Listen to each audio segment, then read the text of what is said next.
Регионалниот пат Прилеп-Битола кој е блокиран од лани од септември поради изградбата на клучката кај Тирис Прилеп, се очекува набрзо да биде пуштен во употреба, но се уште нема конкретен датум кога конечно клучката ќе биде готова, чија изградба доцне веќе неколку месеци од предвидениот рок. Доцнењето 6 месеци не е тоа баш така, поради тоа што имавме високонапонски кабел. Дислокацијата на тој кабел одзема многу повеќе време од тоа што беше планирано.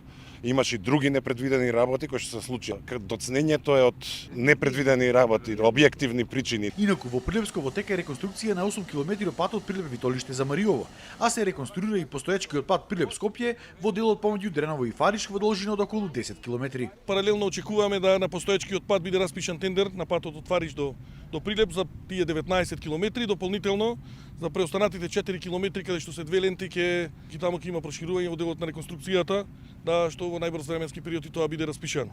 Во април ќе имало и тендер за експресниот пат од Фариш до Дреново, чија изградба е стопирана, откако владата го раскина договорот со шпанската Рубау.